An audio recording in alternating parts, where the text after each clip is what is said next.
podría platicar un poquito más acerca de su formación académica y experiencia laboral? Sí, yo como les comentaba, soy egresada de aquí de la Universidad Simón Bolívar, de la quinta generación. Después hice la maestría en la UNAM, en la Facultad de Ciencias, sobre el área de Biología Animal, y también ahí hice el doctorado. Ahorita soy candidato a doctor. Ah, perfecto. Un poco. En cuanto a la investigación, pues en realidad desde que yo decidí ser bióloga, mi idea era dedicarme a la investigación, principalmente más que trabajar para alguna empresa o algo más. Lo que yo quería era dedicarme a esto, a investigar. Ah, muy bien. Retomando su etapa como estudiante o quizá al principio de su carrera, ¿cuál sería el primero o el más importante recuerdo que tiene sobre la investigación?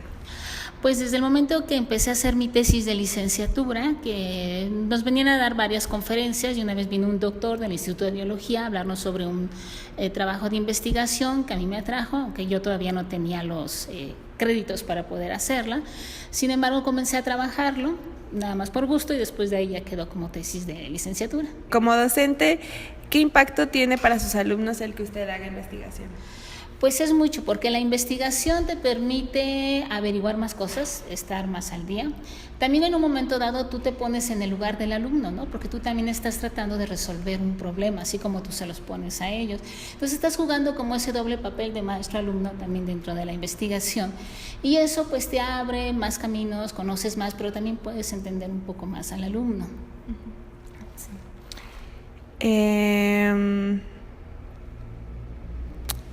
¿Y cómo motiva a los alumnos a hacer investigación?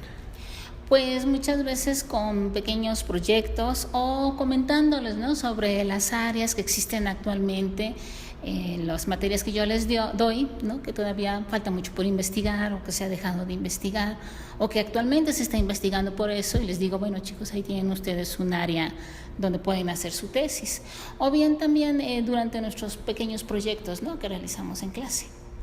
Bueno, esta no está escrita, pero por ejemplo, ¿nos podrías platicar un poco más de la investigación que has hecho? ¿Cuáles han sido tus proyectos más importantes o cómo has trabajado para la universidad o con la universidad en la investigación? Sí, claro que sí. Mi área de investigación son las ciencias morfológicas. Entonces yo más que nada estoy a nivel microscópico, ¿no? Trabajo lo que es la parte de tejidos.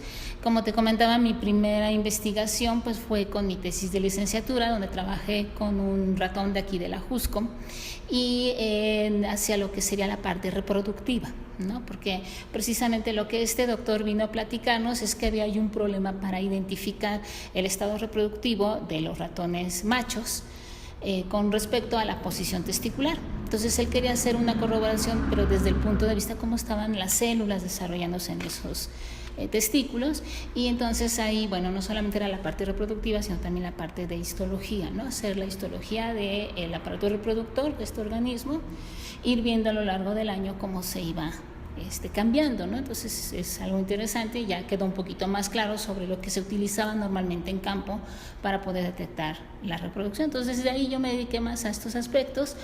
Para la maestría me interesó mucho trabajar lo que son murciélagos, placentación en murciélagos, porque este es otro tema que se ha dejado mucho de trabajar. Es interesante, uno piensa que solamente existe un tipo de placenta y además la placenta rodea todo el embrión, y eso pues no pasa, por ejemplo en el humano no, en el humano es un solo disco, ¿no? En los cerdos sí rodea todo el embrión, y se quería también utilizar como una manera para determinar relaciones evolutivas o poder decir si el tipo de placenta tenía una relación que si era más avanzado o menos avanzado, ¿no? Entonces empezamos a trabajar con 3 especies de murciélagos para comparar sus placentas, que fueron diferentes. Tal vez de entrada lo que se esperaba es que fueran iguales por ser murciélago, y no es cierto, fueron histológicamente diferentes, aunque macroscópicamente eran iguales. Y bueno, en realidad la placenta no depende tanto de un aspecto evolutivo, sino es más bien una adaptación al ambiente. No es lo mismo tener una cría y tener que salir corriendo, ¿no?, como el caso de una cebra, una jirafa, a tener una cría y poder tener una madriguera, ¿no?, donde se puede ir desarrollando. Entonces el gasto de la madre va a ser diferente. Entonces más bien es una adaptación al respecto. Y después de eso también estuve trabajando un poco con invertebrados, sí, estuve trabajando con un gusano que se come a la cochinilla. La cochinilla del nopal la utilizamos los humanos para obtener un colorante que se llama el carmín púrpura, y ese colorante lo usamos para teñir telas. Pero resulta que tiene un depredador, que es este gusano, pero además ese gusano utiliza, para la cochinilla esa sustancia pues no es para teñir, esa sustancia es para defenderse. Y este gusano que lo depreda no le pasa nada. Entonces la idea era, bueno, ¿qué adaptación tiene, no? Se estaban haciendo otros trabajos y me pidieron que si podía hacer una descripción histológica, ¿no? De cómo estaba, si tenía algún tipo de glándula, ¿no? Donde almacenaba esta sustancia, pero además a él no le afectaba. Y sí, encontramos también hay un tejido que lo recubría muy bien, de tal manera que impedía que esta sustancia pues llegara a su sistema. Y luego de ahí me había alejado un poco de lo que eran los vegetales y empecé a entrarle nuevamente al área de vegetales, sobre todo con lo que es la etnobotánica, aquí con una maestra, Lupita Sánchez Dirso, ella me comentó sobre una planta que se utilizaba para ayudar a germinar más rápido a las semillas, ¿no? En ciertas etnias, y entonces que sería interesante ver qué contenía esa planta. Entonces hicimos la histología de esa hoja, y lo interesante es que encontramos diferentes tipos de glándulas que podrían estar participando en esta maduración. Y luego continué con otra planta. Esto fue iniciativa de mis alumnos, ¿no? Porque para cada uno de estos proyectos siempre he tenido que tener uno o dos alumnos en lo que tengo. Y esa sí fue iniciativa de ellas, de una planta que se utiliza principalmente, la conocen más como abortivo, ¿no? O sea, es un té y sirve de abortivo, pero tiene muchos más usos. Entonces también la comenzamos a trabajar comparándolo con otra que es la ruda, ¿no? También de uso no común y también para las mismas funciones, nada más que la ruda es europea y esta que es el zoapatle es mexicana. Okay. Entonces también encontramos que tiene bastantes glándulas que se pueden permitir el desarrollo de sustancias que ya se han descrito y es más, ya hasta se han sintetizado.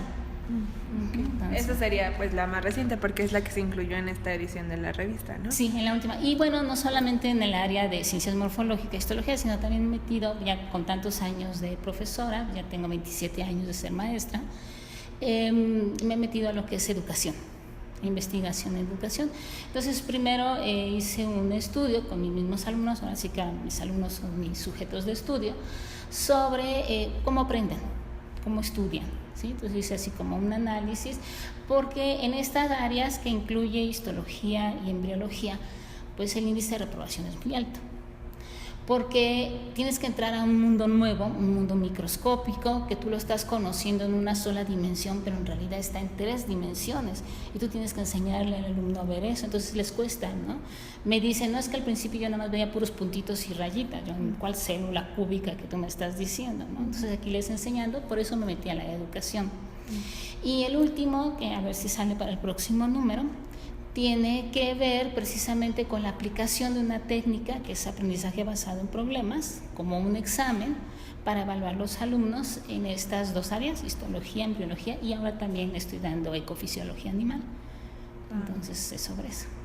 Muy bien. Y por último, como dato curioso, ¿de quién admiras su trabajo como investigador? Pues una persona que admiro mucho es a la doctora Mari Carmen Uribe. Es una investigadora de la UNAM que ha sido pues mi maestra, también mi guía, ha sido mi asesora, he trabajado junto con ella dando clases allí en la UNAM. Por su paciencia, su dedicación, siempre el respeto al alumno, ¿no? De lo que el alumno produjo siempre le da su lugar, ¿no? Entonces ese tipo de cosas me atraen mucho y es lo que más me agrada. Sí, exactamente, ¿no? Muy bien, pues muchísimas gracias, maestra Karina.